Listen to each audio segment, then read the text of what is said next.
verdade, qual que é a verdade absoluta. E tem um ditado popular, né, que diz que a verdade tem sempre três lados, né? O meu, o seu e o dela próprio. Mas a gente nunca pode esquecer das palavras de Jesus, né? Ele não disse que tinha verdade, ele disse: eu sou a verdade. Então, em se tratando de verdade absoluta, é ele. Ele é a verdade. No mais, nós temos que nos contentar, né, com a nossa visão parcial, que pode ou não, a gente sempre tem certeza que estamos com a verdade do nosso lado, mas isso deveria ser tratado sempre como uma hipótese, né? Porque a verdade absoluta não pertence a nós. Então, dessa forma, não se justificam as disputas que a gente se mete frequentemente, não somente ideológicas no campo das ideias, mas até mesmo na igreja, nas disputas doutrinárias.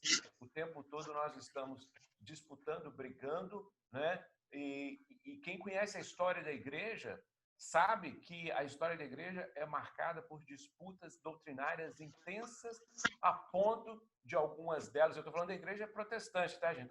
Nem estou falando da Idade Média, que a gente chegou na época da igreja católica, a fogueira, a Inquisição e coisas muito piores. Mas mesmo da igreja protestante, disputas intensas que geram divisões, que geram separação de igrejas, que geram rupturas.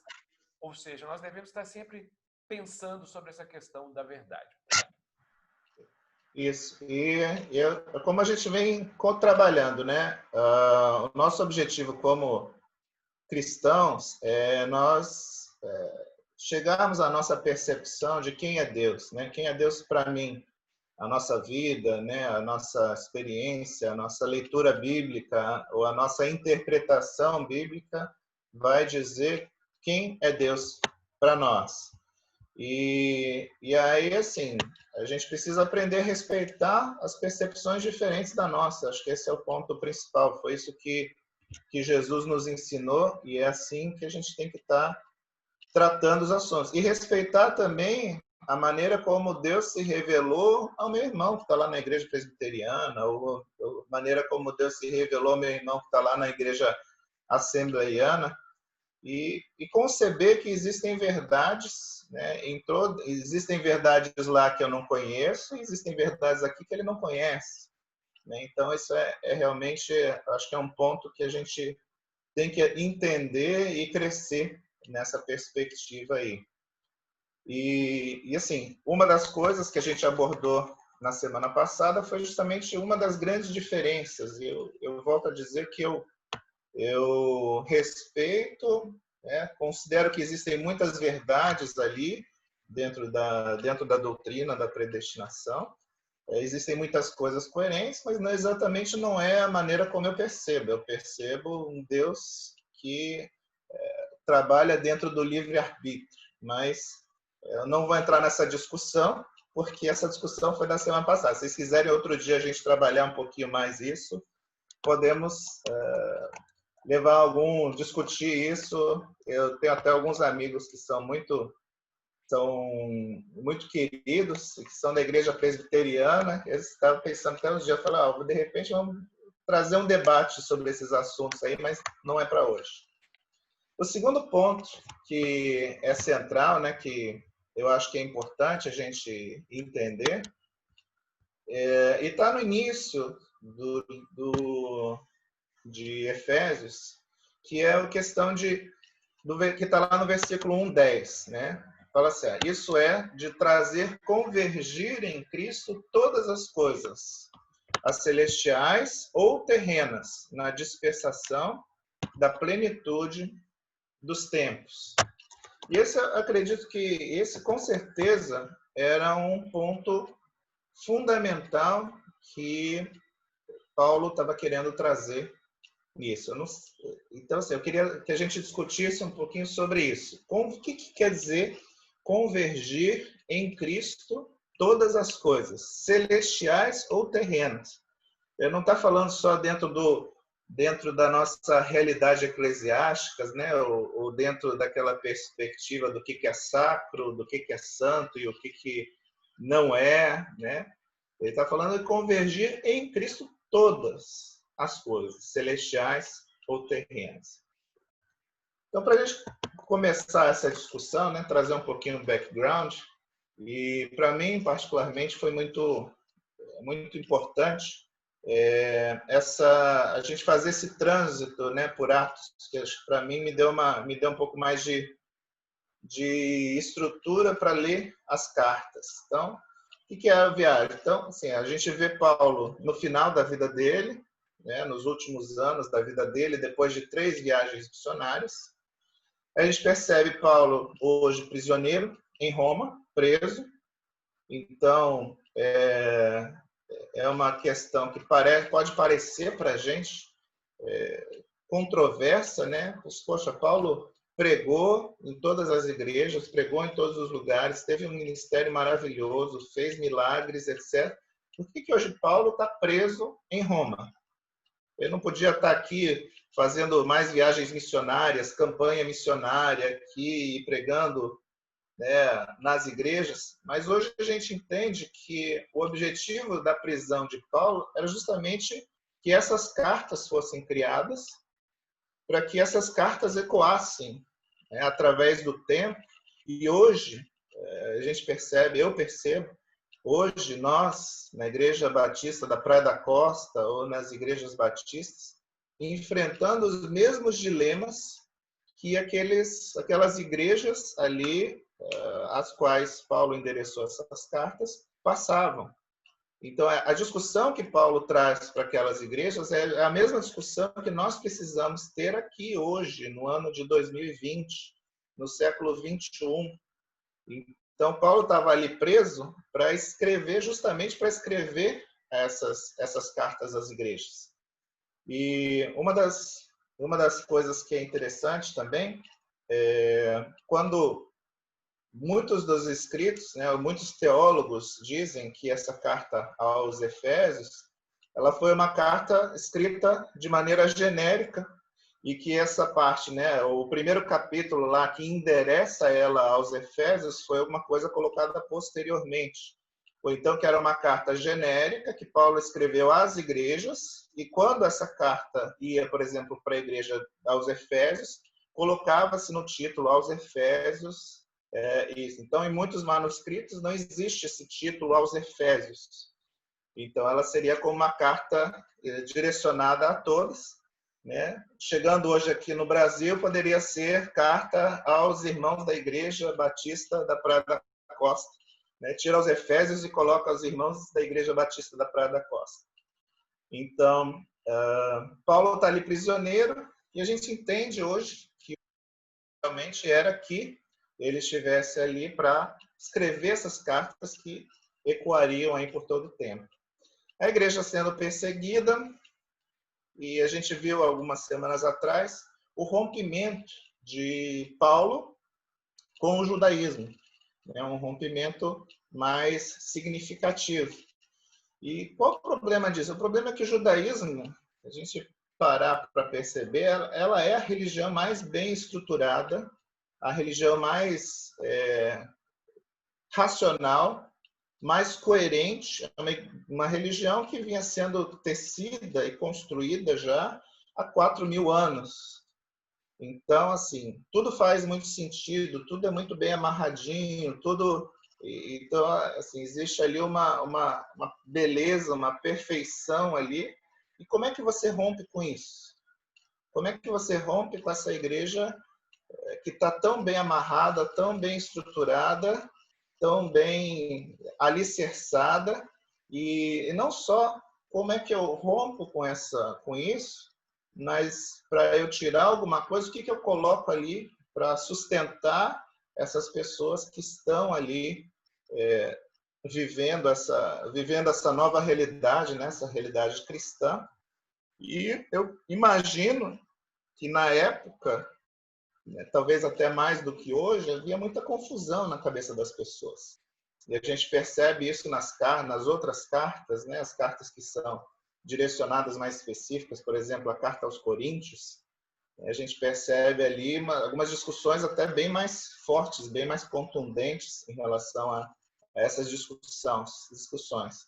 Então, ele tinha ali, estava um momento complicado, um momento confuso. Imagina você, né, da sua vida inteira, você dedicado a uma religião, ao judaísmo, ou os gentios, e você tira alguns pilares deles, traz uma nova religião, e o Paulo, que é justamente quem começou essa história toda, foi embora, está preso, está lá em Roma, e agora? Como é que a gente faz para viver essa nova religião?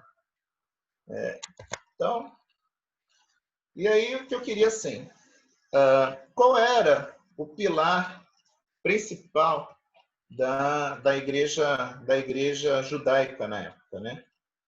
E qual foi a proposta de Paulo, né? De Paulo não, né? A proposta de Deus em relação a essa mudança.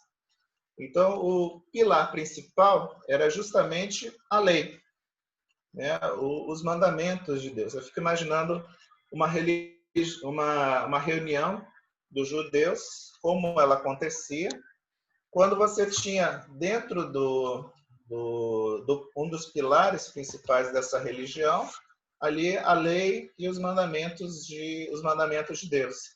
Então, para que você se reúne todo? O que eu discuto quando eu entro numa discussão religiosa, quando eu vou, igual nós vamos hoje na igreja, e chegamos lá na igreja e tá bom, mas o que o pastor vai falar? O que o rabino vai falar?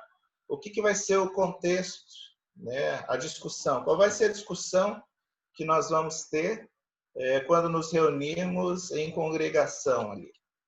E a gente percebe que, na época, o principal pilar do que era debatido, da verdade bíblica, era a lei, eram os mandamentos.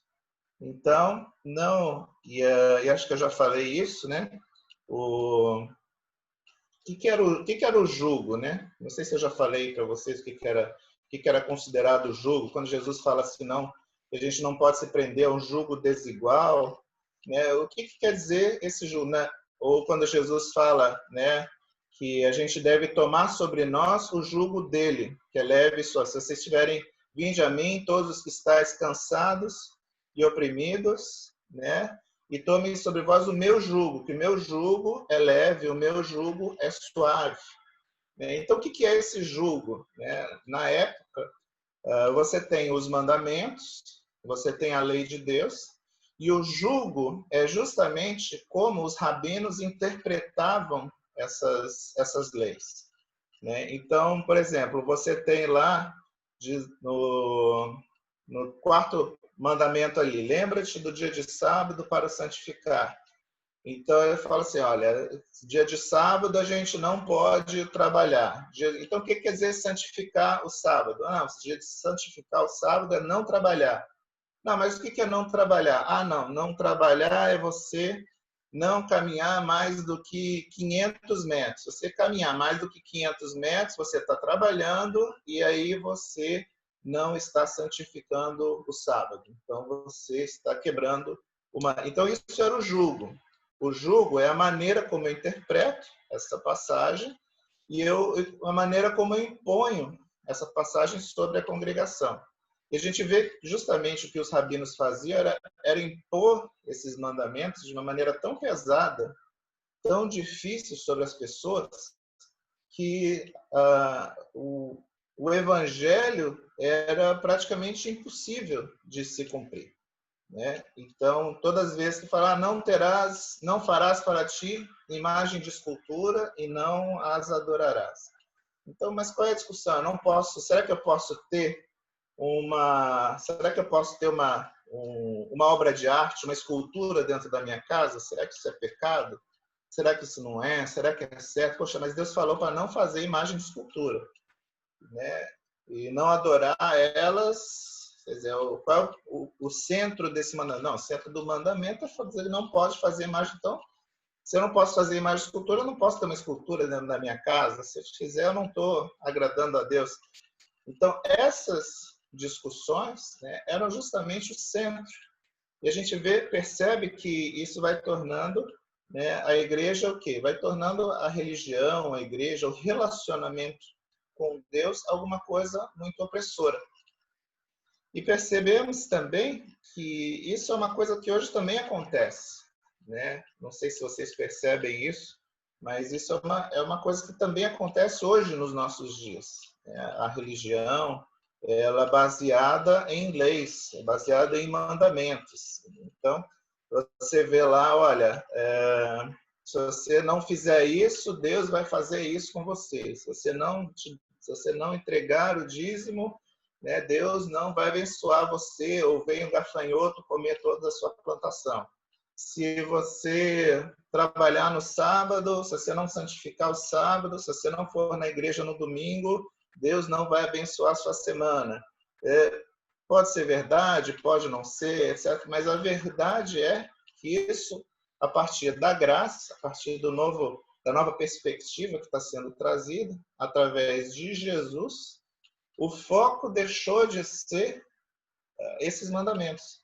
O foco deixou de ser como eu devo agir, como eu devo atuar, essas coisas que são superficiais deixaram de ser o centro da pregação e da mensagem e do que vai ser dito, que vai regular a minha fé, o que vai regular os meus atos, o que vai regular as minhas atitudes, vai deixar de ser o mandamento, mas vai ser um outro personagem que agora está sendo introduzido por Paulo, né? Está sendo apresentado por Paulo aos gentios, aos judeus que não conheceram, que não tiveram presentes, que não viram Jesus, até porque o ministério de Jesus foi um ministério muito curto. Às vezes a gente vê tanta coisa escrita sobre Jesus que a gente acha que Jesus teve um ministério muito longo, mas na realidade o ministério de Jesus durou 3 anos. Eu já estou há 6 anos praticamente na igreja da Praia da Costa, né? E assim, 3 anos é uma medida de tempo muito curta. A gente às vezes acha que Jesus teve um ministério muito longo. E então muitas pessoas não tiveram contato com Jesus, não souberam, não tinham a menor ideia de quem era Jesus, o que Jesus fez, o que Jesus representava.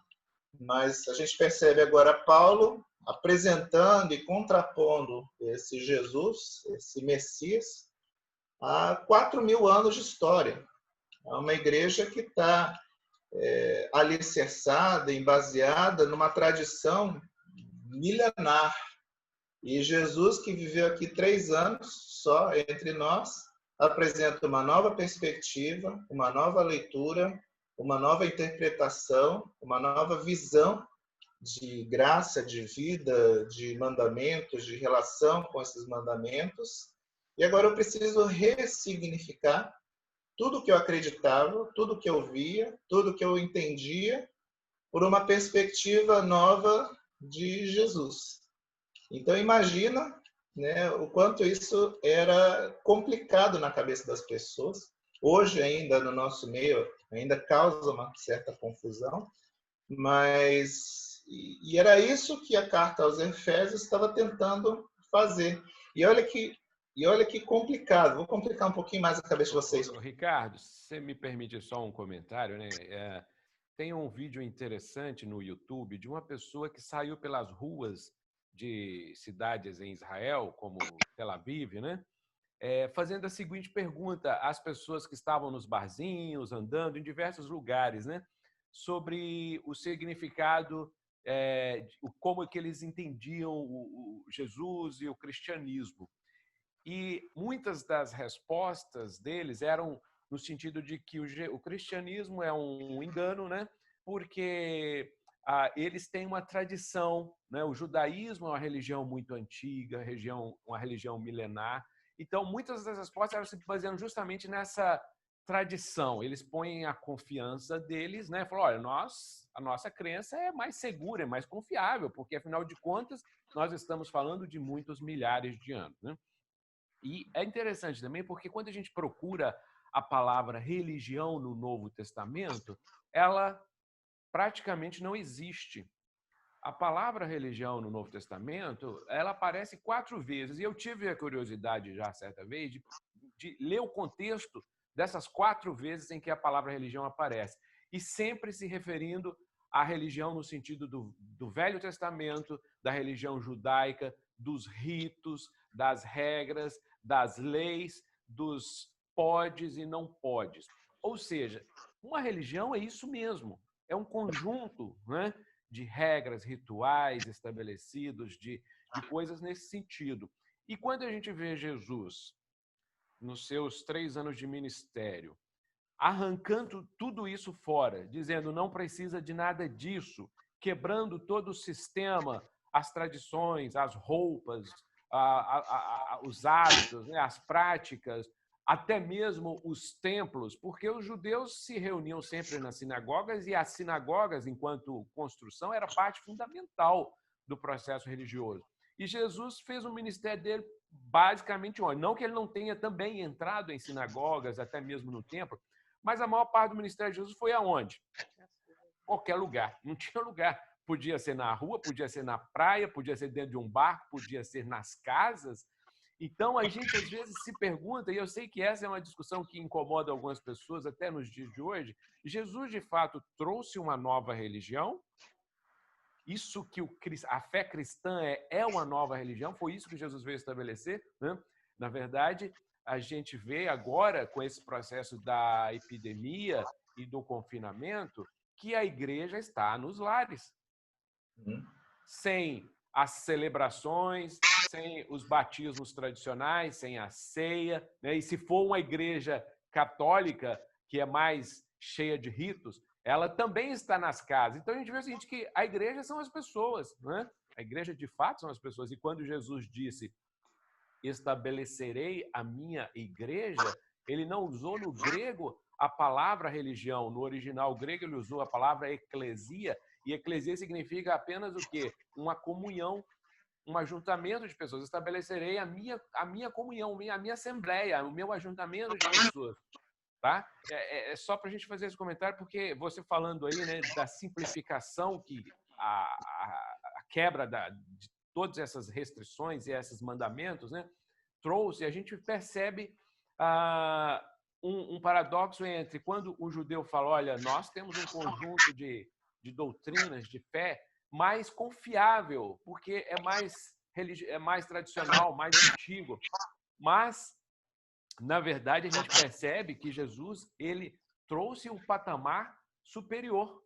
E é por isso que Paulo insiste tanto, né, que aquilo que acontecia no passado era só sombra do que estava por vir. Aquilo foi para aquele tempo e, de fato, a substância está agora em Cristo. Exatamente. É perfeito, Daniel, perfeito, é isso mesmo. E a gente percebe que quando Paulo está dizendo, né, e vamos voltar aqui ao texto, né, quando Paulo está dizendo aqui que agora a ideia é convergir em Cristo todas as coisas, é isso que ele está falando. A mensagem central hoje da verdade, do Evangelho, é Jesus. A mensagem de Deus para as nossas vidas, a mensagem de Deus para a igreja é Jesus. Não é os mandamentos, não é o Velho Testamento, não é a Bíblia como um todo, né? Mas a mensagem de Deus para nós é Jesus. Jesus é a mensagem. E eu tenho assim, pensado muito, né, em relação a isso, de que toda mensagem, toda vez que eu assumir uma posição à frente de uma igreja, de uma congregação, onde eu tenho a responsabilidade de levar Deus para essas pessoas, o centro, a centralidade de toda e qualquer mensagem tem que ser Jesus.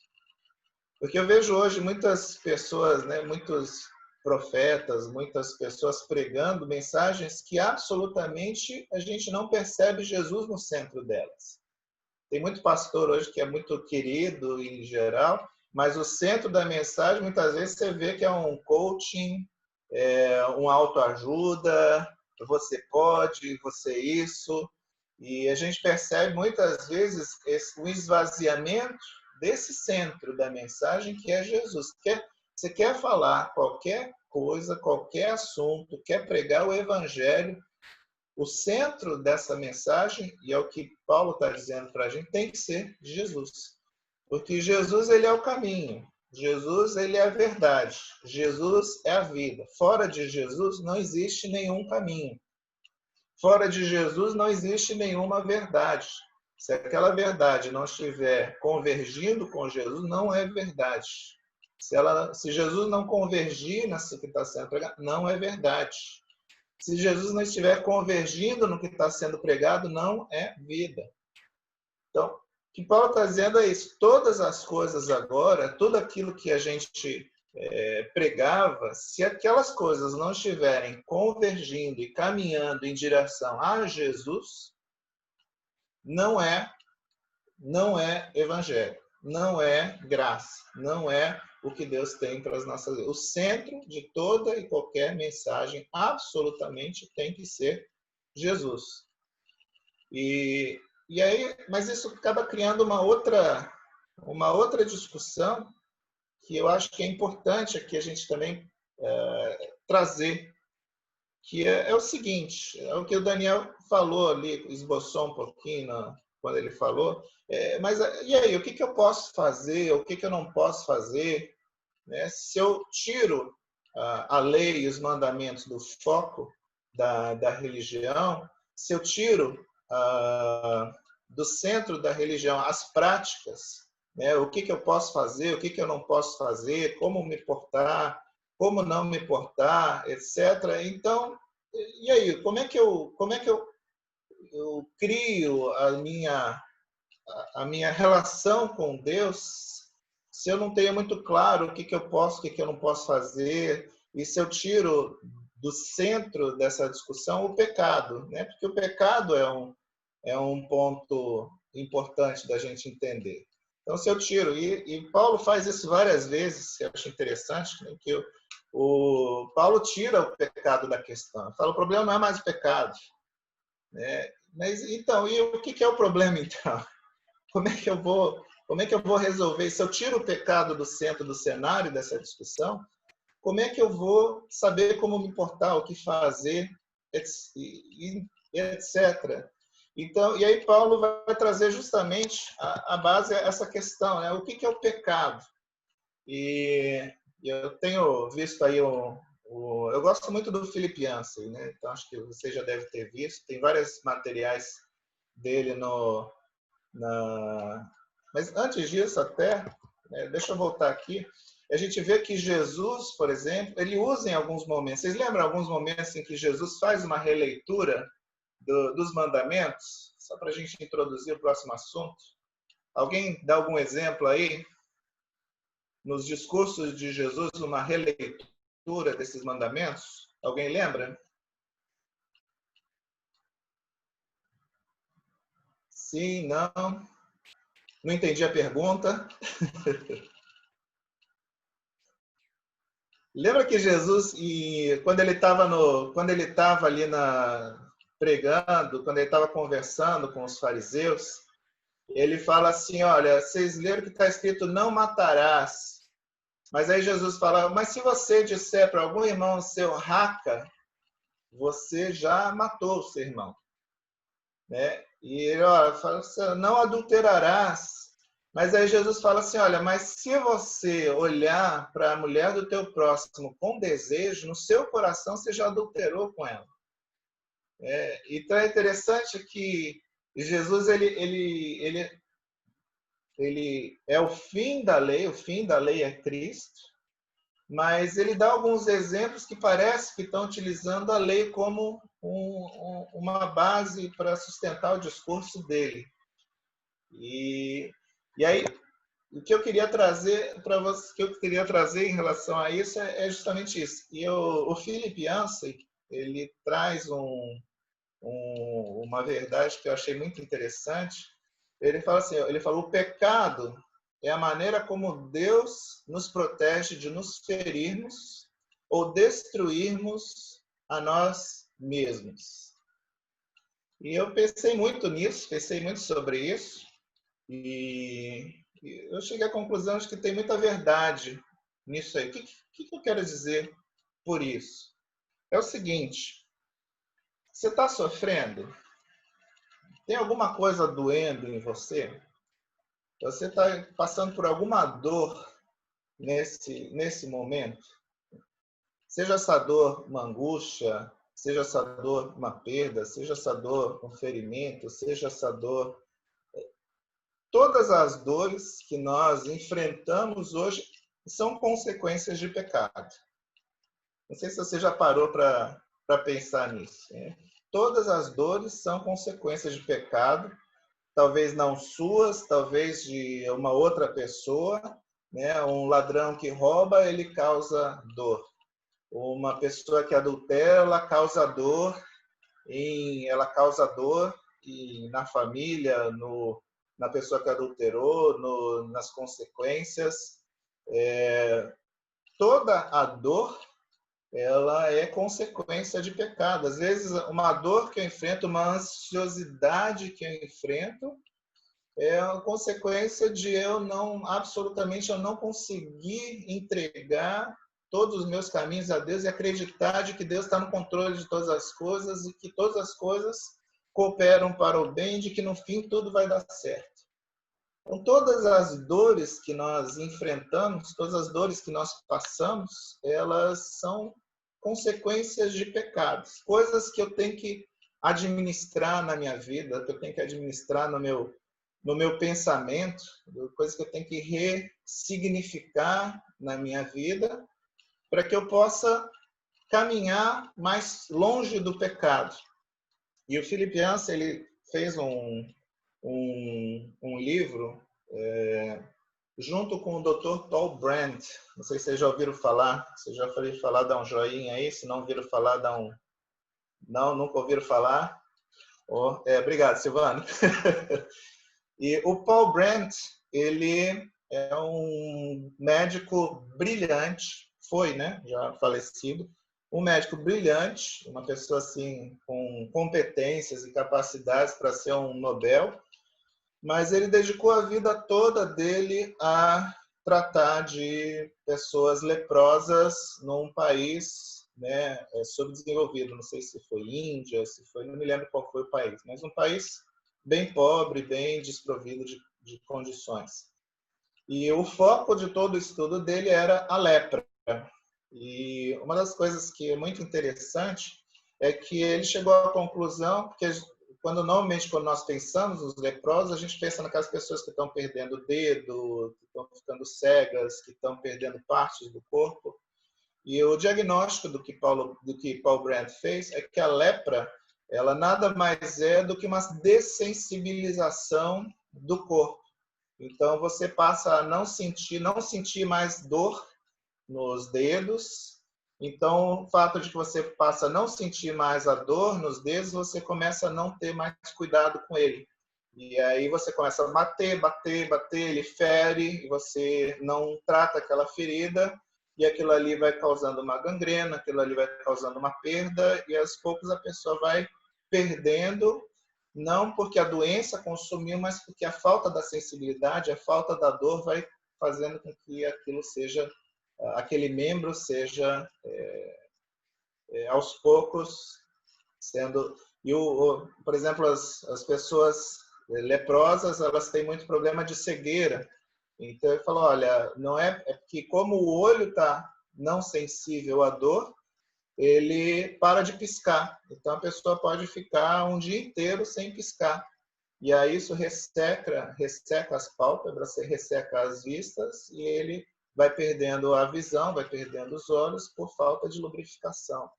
Então, a lepra é justamente isso, é justamente essa doença que vai fazendo com que as pessoas vão perdendo as partes do seu corpo, mas por falta de sensibilidade. Ele traça um paralelo muito interessante, fala que o pecado é justamente essa dessensibilização, quando nós não conseguimos mais sentir o que o outro está sentindo, perceber o que o outro está sentindo, porque Deus nos deu a dor para que nós nos protegêssemos. Deus nos deu a dor para que nós percebemos o que está de errado ao nosso redor. Porque Deus criou um mundo perfeito. Deus criou um mundo lá no Adão e Adão e Eva, um mundo para a gente viver em harmonia, em alegria, em prazer, em comunhão com Deus. E o pecado foi justamente onde nasce essa dor. E essa dor deveria nos levar a constantemente estarmos buscando a Deus para sanar essa dor, para passar essa dor, para viver esse evangelho de comunhão e paz com Deus. E essa dor, né, é o que nos aproxima, de Deus. O pecado é como a dor que ensina quando nós estamos errados, ou quando tem alguma coisa errada na nossa vida que nos deveria levar a orar, que nos deveria levar a nos colocar debaixo da poderosa mão de Deus e ressignificar a nossa vida. O que está acontecendo de errado? Deixa eu sentar aqui, deixa eu conversar com Deus, deixa eu ver qual princípio bíblico não estou vivendo, eu preciso realinhar minha vida, porque Paulo, em um dado momento, ele fala que eu estou contente, né? Eu estou contente com todas as coisas. Todas as coisas me fazem... E quando eu estou com Deus, e muitas daquelas outras coisas que eu julgava que eram preciosas, que eram ricas, que eu julgava que aquelas coisas eram fundamentais para a vida, para mim, eu olho hoje para elas e eu vejo que elas são lixo. Aquelas coisas não servem de absolutamente nada. Então, o que Paulo está fazendo? Ele está reposicionando a vida, né? Reposicionando a nossa perspectiva de vida, de maneira que aquelas coisas que a Bíblia diz, que lá no Velho Testamento, lá no mandamento de Jesus, nos 10 mandamentos, quando ele fala que não adulterarás, eu estou reposicionando a minha vida de maneira que o adultério para de fazer sentido. Não faz sentido para mim adulterar. Então, você não precisa mais dizer para mim que não precisa adulterar, porque pelo que eu aprendi de Jesus, pelo que Jesus me ensinou, não faz sentido eu adulterar. Então, nisso, eu não preciso mais da lei para me dizer que eu não devo adulterar, porque a vida que Jesus me ensinou, os princípios bíblicos que o Espírito Santo renovou a minha vida, renovou as minhas perspectivas, meus conceitos, eu não preciso mais alguém me dizer que eu não devo matar, porque dentro dessa nova vida que eu aprendi com Jesus, dentro dessa nova vida, dessa nova perspectiva que o Espírito Santo me deu para a minha vida, existem coisas muito mais elevadas do que o adultério, e o adultério não faz mais sentido. Existem muitas coisas muito mais elevadas do que o assassinato, né? Aquela pessoa, nossa, ela fez isso, ela merece morrer. Não, mas Jesus me ensinou coisas muito mais elevadas que o perdão, a graça, a bondade, a misericórdia. Elas trazem coisas muito mais elevadas do que eu chegar ali e simplesmente matar aquela pessoa, né? Então, o que Paulo está ensinando para a gente é isso. No momento em que eu centralizo todas as coisas religiosas, as coisas da vida, as perspectivas de vida, eu centralizo tudo isso em Cristo, aquelas coisas que o mandamento mandava fazer, ou eu pautava a minha vida em não fazer, em não matar alguém, eu fico imaginando, né, quando você pauta a sua vida num mandamento, é aquela coisa assim, você quer muito o mal de uma pessoa, né? E aí você passa o dia inteiro dizendo assim, eu não posso matar ela, eu não posso matar ela, eu não posso matar ela, eu não posso matar ela. Que vida opressão, que vida de opressão ela vive. Quando eu passo o dia inteiro pensando, né, eu não posso fazer isso, eu não posso fazer isso, eu não posso fazer isso. Que vida de opressão. Mas quando eu encontro princípios mais elevados, né, a vida, a graça, a bondade, a misericórdia de Deus, quando eu tenho um encontro com esse Deus, quando eu tenho um encontro com esse Jesus, que me ensina coisas muito mais maravilhosas, eu esqueço aquilo ali que eu não posso fazer. Por quê? Porque tem tantas outras coisas mais que eu devo fazer, que passam a pautar a nossa vida. Então, é isso que ele está dizendo. Então, se existem momentos, coisas que estão doendo ainda na nossa vida, são consequências de pecados meus, de outros, de segundos, de terceiros, etc., eu posso me colocar no meu quarto, né, parar, meditar, falar, olha, qual o princípio bíblico aqui? Não estou falando qual mandamento, eu estou falando qual princípio bíblico aqui deveria reger a minha vida para que essa dor deixasse de fazer parte dela, ou para que eu pudesse viver em contentamento em relação a essa situação.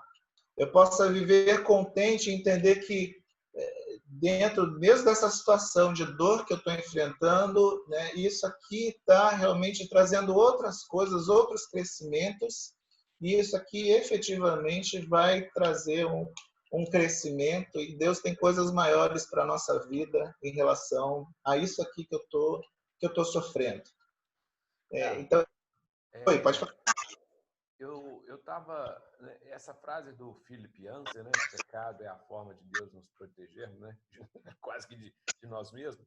Ela é uma frase romântica, mas é bem real, né? Porque a Bíblia diz que o salário do pecado é a morte. E eu estava conversando aqui no início, antes da nossa classe, sobre como que a sociedade brasileira está ficando tóxica. As pessoas estão intoxicadas. E uma coisa que eu não sei se os irmãos concordam, mas dizem que isso já é até cientificamente comprovado hoje, é um fenômeno chamado contágio social. Você convive, dependendo de com quem você convive, você vai influenciando. Não tem essa de que somos adultos e não somos crianças e somos seres independentes e autônomos e não influenciados e somente influenciadores. Não, nós somos tão influenciados quanto qualquer criança. A verdade é essa. E isso vai contagiando dependendo de quem você recebe. Se você convive com uma pessoa que está sempre te trazendo notícias ruins, você acaba ficando também daquela forma. Por outro lado, se você convive com pessoas que estão sempre de bem com a vida e sempre contentes, sempre alegres, isso também te influencia. Por que eu estou falando isso? Porque se a gente não tem mais a lei, né? A Bíblia, Jesus falou, gente, parem de se preocupar com os detalhes da lei, mas não porque a lei deixou de ser importante, porque ela é para nos proteger de fato. Né? O não matarás, o não roubarás, o não furtarás, tudo continua valendo. Mas a diferença é a forma em que a gente vai fazer isso acontecer agora. É na nossa convivência com Cristo. Então, o nosso, usando uma palavra que talvez meio imprópria, né? O contágio nosso da convivência nossa com Cristo. Gente, como que podemos imaginar se de fato nós estivermos em profunda comunhão, em profundo contágio com Cristo, né? Como que a gente vai praticar atos contra o nosso irmão, sendo Jesus tão santo, tão puro? Ou seja, por isso que tudo passa por ele. Porque quanto mais nós convivemos, quanto mais nós nos deixamos contagiar pelo caráter dele, pela natureza dele, mais nós cumpriremos a lei. E a lei, até porque o judeu gosta muito de falar da lei. O que é pecado para o judeu? O judeu vai responder na ponta da língua. Pecado é descumprir a lei. Tá bom, mas e antes de existir a lei, não existia pecado? Como é que Adão e Eva pecaram? Não tinha lei escrita. Como é que todos pecaram antes da lei? Ou seja, pecado não é descumprir uma regra escrita, e a gente precisa entender isso, né? Pecado é ir contra algo, e esse algo não é apenas um papel, uma lei, uma Torá. Esse algo é ir contra o caráter de Deus, a natureza de Deus, que desde sempre é amor. A Bíblia fala, não somente, a gente gosta muito de falar, na era da graça, no Novo Testamento, domínio é do amor. E no Velho Testamento é o domínio da lei, do Deus severo, do Deus... A gente não compreende muitas coisas, mas a verdade é que até no meio de todas aquelas tragédias do Velho Testamento, a gente vê Deus trabalhando para ir libertando, como diz Filipenses, protegendo a humanidade dela mesma, mesmo tendo que, muitas vezes, conduzir a história de forma que a gente não compreende, com conquista de povos, com destruição de pessoas, com matança de pessoas, nós não entendemos, mas a gente, pela fé, sabe que Deus é soberano e que, por incrível que pareça, por trás de toda aquela, digamos, lambança, né, do Velho Testamento, de todas aquelas atrocidades, todas aquelas confusões, estava ali um plano avançando na direção do que Deus é e sempre quis também para a humanidade, o amor. É verdade. E você falando, eu lembrei de uma coisa.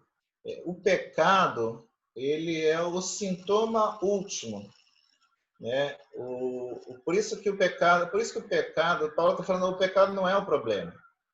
Porque o pecado, na hora que você matou, é porque você já está vivendo o sintoma último de alguma coisa que está muito errada lá bem antes.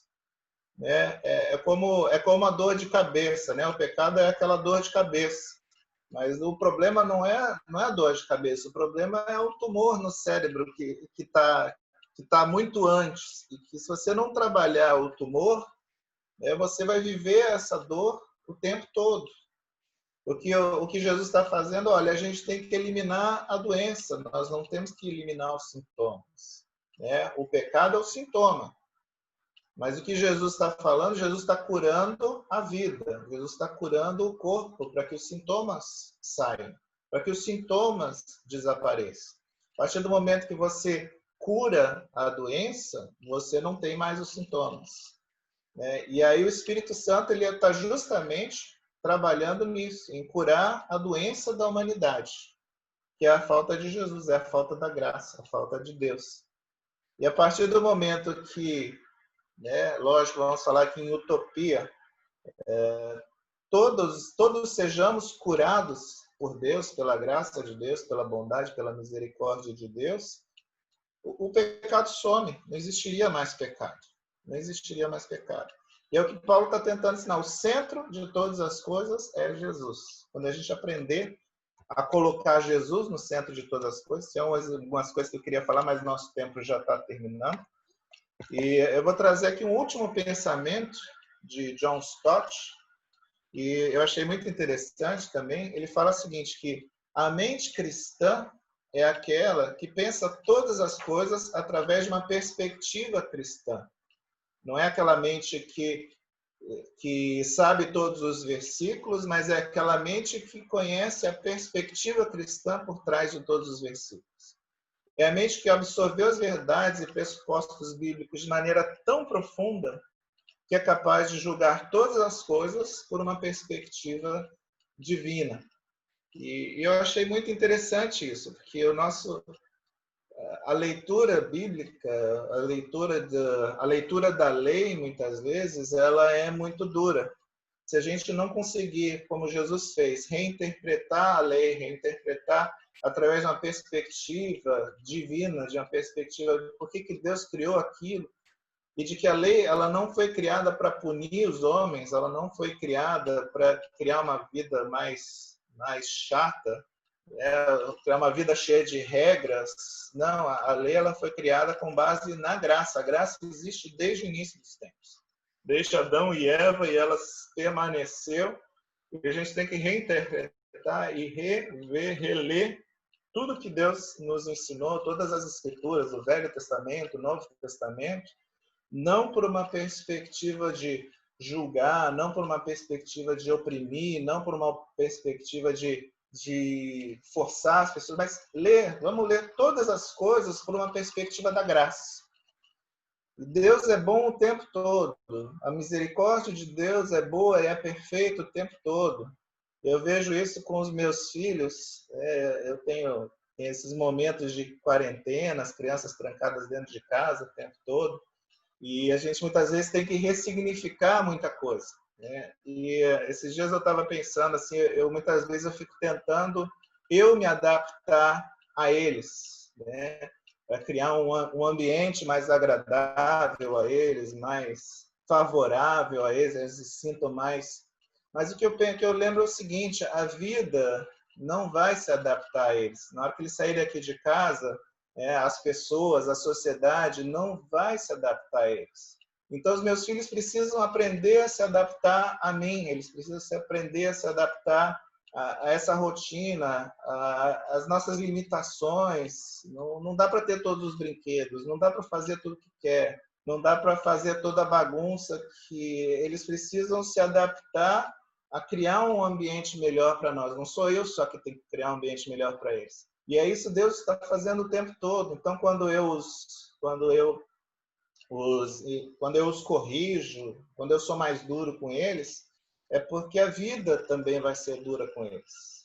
A vida vai ser dura com eles, eles vão precisar aprender de que quando eles saírem daqui dessas quatro paredes, eles vão ter que se adaptar a outras realidades também. Então, essa aqui é a nossa primeira escola, nosso primeiro exercício. E Deus está fazendo isso o tempo todo com a gente. A gente não pode achar que Deus vai fazer todos os nossos caprichos, todas as coisas conforme, porque a vida vai ensinar coisas muito diferentes para a gente. E a gente precisa aprender a se adaptar e viver essa vida com graça, né? Mostrar a graça de Deus. Nós vamos aprender a pregar o Evangelho quando as pessoas verem a graça de Jesus, a graça de Deus na nossa vida. E aí o pecado deixa de ser o problema. E as próximas lições que a gente vai ver um pouco disso. O Paulo ele vai tentar tirar do centro da discussão a lei e ele vai começar a trazer algumas maneiras como você pode mostrar a graça e a verdade e Jesus para as pessoas que estão ao nosso círculo, quando ele vai começar a falar sobre como você se relaciona com a igreja, como você se relaciona com o próximo, como você se relaciona com sua família, como o pai se relaciona com o filho, como o filho se relaciona com o pai. Então, ele vai começar a traçar uma série de sugestões de práticas, né?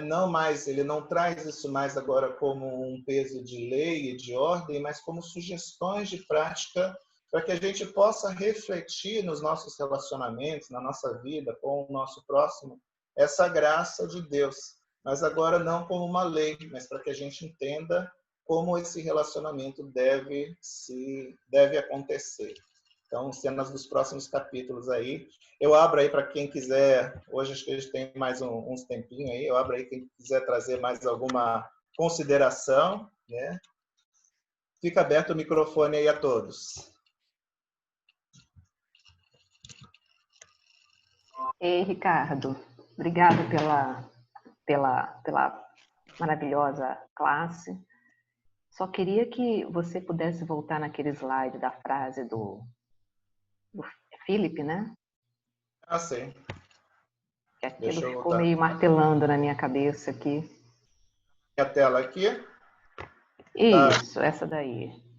Assim, achei perfeito o exemplo que você deu sobre a hanseníase, a dessensibilização, mas essa frase, eu acho assim que algumas dos exemplos encaixam, mas outros eu acho que não tem uma sintonia. Por exemplo, essa frase me incomoda um pouco, entendeu? Porque para mim pecado não é a maneira como Deus nos protege. Eu acho que, assim, eu entendi o que você colocou, achei fantástico, só que é uma questão de sintaxe mesmo, da frase que para mim, o pecado, ele não vai proteger, porque se a gente usar como analogia o exemplo que você deu da hanseníase, a pessoa continua se machucando porque ela está dessensibilizada. Perfeito. Né? E o pecado, a pessoa, se realmente essa frase, para mim, é a minha colocação, fosse verdadeira, a pessoa, ela, entendeu? Ela pararia de uma hora, ela iria ver que ela estava machucada ou alguém iria avisar ela. Entende mais ou menos o que eu estou querendo dizer? Eu entendi o que você colocou, só que eu acho assim que o pecado, ele não nos protege. Ele é a causa de nos ferirmos. Eu acho que Jesus é a maneira que Deus encontrou de nos proteger. Eu não acho que o pecado é a maneira que nos protege, porque a gente continua pecando. Não sei se você me entende o que eu quero dizer. Eu acho assim, eu entendi o que você colocou. Claro. Então, quando ele coloca aqui o pecado é a maneira, na verdade ele está comparando o pecado à dor, tá? Não o pecado como aquela dor de que existe alguma coisa errada, alguma coisa que não está em sintonia com a vontade de Deus para a nossa vida. Como se fosse um alerta, entendi. Um alerta de que algo deve ser feito. Ah, exatamente. Tá. Não, aí sim, aí nesse contexto, sim, talvez é o modo como a frase foi colocada. Aí eu fiquei pensando assim, mas agora faz sentido, porque para mim, Jesus que né, obviamente, é o modo como Deus encontrou, se fazendo, né, encarnando Jesus e vindo aqui para poder a gente conseguir ser resgatado. E uma outra coisa que eu quero colocar é aquela questão de quando você falou no início, que de repente, né, foi colocado, os judeus estão acostumados àqueles rituais, aquelas leis, e de repente vem e fala assim, nossa, mudou tudo de uma hora para outra, e não entende, e aí ficou confuso. Não sei se foi você ou se foi o Daniel que colocou, né, com tantas leis, tantos rituais, tanto isso, de repente vem um novo modo de agir, né? Então, eu estava pensando nisso, e eu gosto de comparações, eu não sou da área das exatas, né? Mas eu não sei se cabe aqui, e eu achei interessante que a gente, quando está, porque eu acompanhei bastante as meninas no fundamental, né? Aí a gente acaba revendo a matemática, e uma coisa que me veio à cabeça aqui foi que seria mais ou menos assim, o judaísmo seria mais ou menos a gente está somando, né? 2, mais 2, mais 2, mais 2, mais 2, mais 2, mais 2. E o cristianismo seria, 2 vezes 6, 12. Então, assim, você tem aquele fardo de conseguir achar um resultado, de conseguir. Aí Jesus vem e fala assim: não, olha, tá aqui, por mim, né? Vem a mim, pronto. Você não vai precisar ir degrau por degrau de todos aqueles ritos, aqui tudo. Vem direto para mim. E já vai ter o resultado. Então, assim, seria mais ou menos assim, uma analogia que eu fiz. Eu não sou de exatas, o pessoal de exatas aí me corrija, mas eu achei interessante isso. Mas obrigada, eu gostei muito dos exemplos e da mensagem da classe. Obrigada. Maravilha. Mas é isso mesmo, né? As pessoas estão tentando traçar um caminho tortuoso para chegar a Deus, e Jesus está falando, olha, é muito mais simples. Mas esse é muito mais simples, outra coisa que eu tenho pensado muito é o seguinte: todos os 12 apóstolos, né, não todos, 11 dos 12 apóstolos viveram mortes terríveis. O único que morreu velhinho provavelmente foi João. Os outros 11 morreram esquartejados, crucificados e etc. Então, nós, às vezes, nos enganamos de que essa coisa simples, né, ela vai ser agradável, mas existe uma força muito grande contra todos os princípios cristãos, todas as verdades cristãs. E apesar dessa simplicidade bonita, maravilhosa de amor, a gente vive num mundo que absolutamente não quer viver esses princípios e não quer se ver esses valores. Então, essa briga, ela é constante. O pessoal prefere realmente viver ali no 2, mais 2, mais 2, mais 2, né? E não quer enxergar a simplicidade, a graça que Jesus está nos oferecendo aqui. Então, por isso até a gente está conversando com o Daniel, né? A gente fazer um estudo aí sobre os fins dos tempos, mas a gente ainda não conseguiu, né, pensar aí de uma maneira mais objetiva para a gente poder discutir esse assunto aí, porque realmente são assuntos controversos, né? E o objetivo aqui da classe acho que não é promover uma unanimidade de pensamento, acho que é dar subsídios para que nós possamos traçar as minhas opiniões, a gente possa. Então, assim, eu tento não trazer coisas que vão ser uma unanimidade de pensamento, mas que é justamente como você falou, Silvana.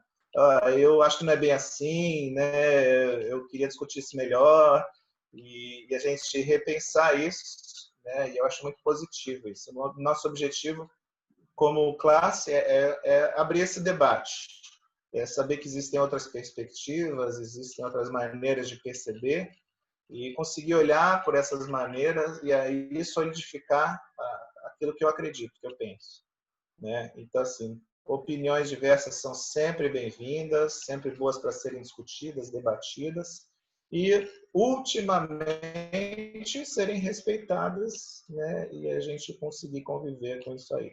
Meus queridos, um abraço aí, passa a palavra para o Daniel, né? Depois quiserem aí sugerir, falar qualquer coisa aí, podem colocar aí para a gente poder tá debatendo. Mas vamos continuar aí semana que vem, continuar aí com Efésios. Daniel, com você. Essa intervenção aí da Silvana, né? Ela foi justamente na frase do Philip Yancey, né? E a gente sabe que esse assunto pecado é um dos assuntos que no mundo moderno anda meio inflamando os debates, os discursos, porque de um lado a gente tem uma versão que eu julgo meio mundana, né? De que não quer saber de falar de pecado. Gente, não, esse negócio de pecado é coisa ultrapassada, é coisa careta, né? E de outro lado você tem os mais, né, os mais ferrenhos. Não, pecado é isso aqui, é a lei, e obedece e pronto, e acabou. É aquele tipo de a gente lembra daquela criação, a moda antiga, né? Ó, Deus falou, pronto, e acabou, né? E aí a impressão que eu fiquei aí é opinião minha, né? Que o Philip Yancey ele tentou meio que ajustar as coisas aí de uma forma mais amena, mais politicamente correta. Não, gente, entenda, o pecado é para proteger vocês. E assim, no fundo, eu acho que ele está certo, porque pecar é quebrar regras. E o que Deus está dizendo é que o mundo é cheio de regras, começando pelos astros, pelo sistema solar, pela galáxia, pela lei da gravidade, pela lei da ação e da reação. E a gente vai ver que tudo é lei, entendeu? E tem as leis espirituais, as leis sociais, né? E tudo isso foi estabelecido de uma forma muito sábia por ele para o bem, para o funcionamento da humanidade. E ele falou, olha, quebrar a lei é pecado. Por quê? Porque, no fundo, ele está querendo proteger a gente, né? Se você colocar a mão no fogo, você vai queimar. Deus pode, de forma sobrenatural, intervir e evitar que você se queime? Pode, ele tem poder para isso. Mas isso será uma intervenção excepcional, será sobrenatural, e é isso que a gente chama de milagre. Mas a regra é, você pode ser a pessoa mais santa do mundo, a mais crente, mas se colocar a mão no fogo, vai queimar. Por quê? Porque você está quebrando uma lei divina, né? Estabelecida por ele. Pulou do prédio, vai quebrar o pescoço, vai quebrar as pernas, vai morrer. Porque existe uma lei divina estabelecida da mesma forma em leis espirituais. Aqui no Salmo, por exemplo, 32, a gente lê Davi dizendo: enquanto escondia os meus pecados, o meu corpo definhava. Estou usando a versão aqui, nova versão internacional. O meu corpo definhava. E depois está no versículo 3, no versículo 5 ele fala, no versículo 4 ele fala assim, a tua mão pesava, a minha força se esgotava, né, como em tempo de seca. Então reconheci diante de ti o meu pecado e não encobri as minhas culpas. Confessarei. Ou seja, o pecado faz isso. E o pecado é o que Deus está querendo fazer, nos proteger. Né? Só que em Cristo é mais do que demonstrado, né? Era necessário Deus mostrar a nossa incompetência para, por nós mesmos, cumprir a lei, e em Cristo é que veio o plano realmente supremo de Deus. Nele nós somos capazes. A Bíblia diz, nele podemos todas as coisas.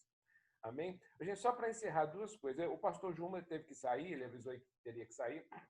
Eu ando um pouco preocupado. Eu queria até pedi-lo que se manifestasse, falasse um pouquinho para nós, já que a gente está num grupo mais restrito, mais íntimo, né? Porque assim, a gente sabe que tem sido tempos de dificuldades para todos os brasileiros, mas mais ainda para uma pessoa que é estrangeiro, que ainda tem dificuldade com a língua nativa, com o português.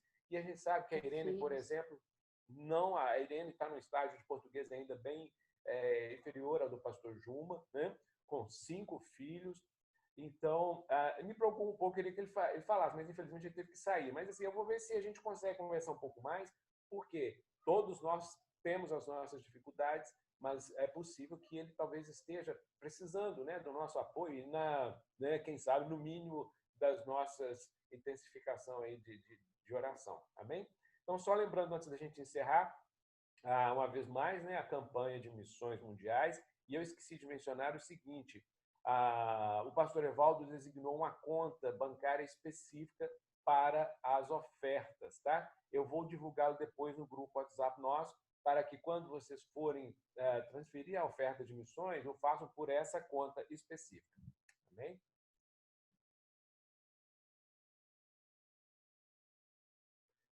Ok, se ninguém mais tem algo a dizer, vamos encerrar. Bom?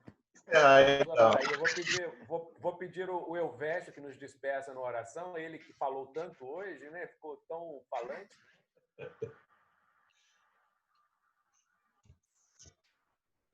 Abre o microfone aí, Elvésio. Elvésio, a oração tá silenciosa. Opa, agora sim. Bom dia a todos. Vamos orar. Senhor nosso Deus e Pai, muito obrigado, Deus, porque nós temos mais um dia que o Senhor nos dá, pela Tua graça, pela Tua misericórdia, Tu nos renova nossas forças e também tivemos essa oportunidade de estarmos aqui à volta da Tua Palavra, aprendendo um pouco mais, exercitando, Deus, a nossa mente, ocupando o nosso espaço com a Tua Palavra, com o Teu querer em nossos corações. Pedimos que o Teu Santo Espírito venha ministrar, ó Deus, em nossas mentes e em nossos corações, para que possamos frutificar isso que nós estudamos aqui hoje. Pedimos especialmente pela vida do pastor Juma, que o Senhor esteja cercando ele com os teus cuidados, com a tua bênção, com a tua paz, e que o Senhor continue abençoando, Deus, a cada um de nós, todos nós que estamos aqui nessa classe, as nossas famílias representadas aqui, que o Senhor esteja conduzindo as nossas vidas e nos abençoando. Nós te oramos em nome de Jesus. Amém. Amém. Bom domingo a todos. Grande abraço. Aqueles que quiserem. Tchau, bom domingo. Agora com o pastor Evaldo, às 10h15. Deus abençoe. Amém. Tchau, bom ver vocês. Tchau. Obrigado, Vascos, uma vez mais aí pelo seu precioso Zoom. Eu estava comentando aqui com a Kelly, eu li uma notícia de que com essa pandemia, a Zoom, né? O rapaz lá, o chinês lá que conseguiu criar a Zoom no momento desse, ela está valendo mais do que as 5 maiores companhias aéreas do mundo em valor de mercado. Eu falei assim, ó, a gente está usando aqui gratuitamente, mas alguém tá pagando. Então, obrigado aí, viu, Vascos, pela oferta aí, pela preciosa colaboração aí da sua conta aí do Zoom. Um abraço, gente. Bom domingo a todos.